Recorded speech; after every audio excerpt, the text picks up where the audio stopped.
শুধু আজকের জন্য 17ই আগস্ট। সত্যিটা বলা। আমাদের রোগের একটি লক্ষণ হচ্ছে বিচ্ছিন্ন হয়ে পড়া, এবং সৎভাবে নিজের কথা শেয়ার করলে আমরা এর থেকে মুক্তি পেয়ে রিকভারি করতে পারব। বেসিক টেক্সট, পৃষ্ঠা নাম্বার 80। যা সত্যি তা আমাদেরকে জীবনের সাথে জুড়ে রাখে, আর মিথ্যা, ভয় এবং বিচ্ছিন্ন হয়ে পড়া আমাদেরকে জীবন থেকে দূরে সরিয়ে দেয়। নেশা করার সময় আমরা নিজেদের আসল সত্যিগুলিকে দুনিয়ার কাছ থেকে যতটা লুকিয়ে রাখা সম্ভব লুকিয়ে রেখেছি। আমাদের দুর্বলতাগুলির ব্যাপারে অন্যরা জেনে গেলে তারা আমাদের কোনো ক্ষতি করবে, এই ভয়টা আমাদেরকে চারপাশের দুনিয়ার অন্য লোকেদের কাছ থেকে নিজেদের লুকোতে বাধ্য করেছে। এই ভয়ই আমাদের দুনিয়ার থেকে বিচ্ছিন্ন করে দিয়েছে। আমাদের নিজেদের পৃথিবীতেও আমরা ভিন্ন গ্রহের জীবের মতো ঘুরতাম, সব সময় একা, আর প্রতি মুহূর্তে আরও একাকী হয়ে পড়ছিলাম।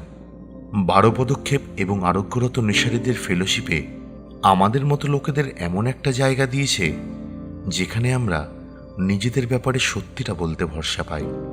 আমরা সততার সাথে নেশাশক্তির উপর নিজেদের হতাশজনক অসহায় শক্তিহীনতা স্বীকার করি, কারণ আমরা এমন অনেকের দেখা পাই যারাও একই অবস্থায় ছিল।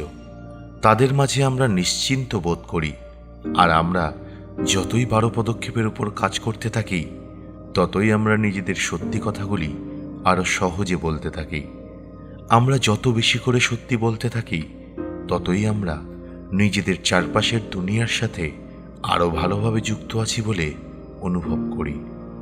আজ জীবনের মানুষদের সাথে, পরিস্থিতির সাথে এবং বিভিন্ন জিনিসের সাথে আমাদের সত্যিকারের সম্পর্কের থেকে আমাদের লুকিয়ে থাকার আর দরকার পড়ে না।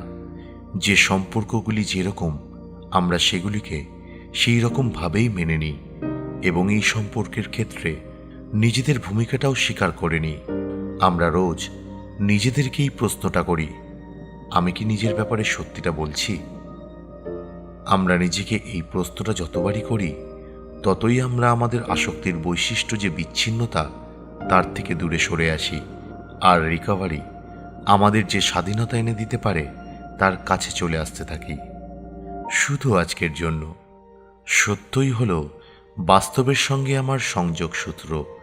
আজকে আমি একটু সময় বার করে নিজেকে এই প্রশ্নটা করব, আমি কি সত্যি বলছি?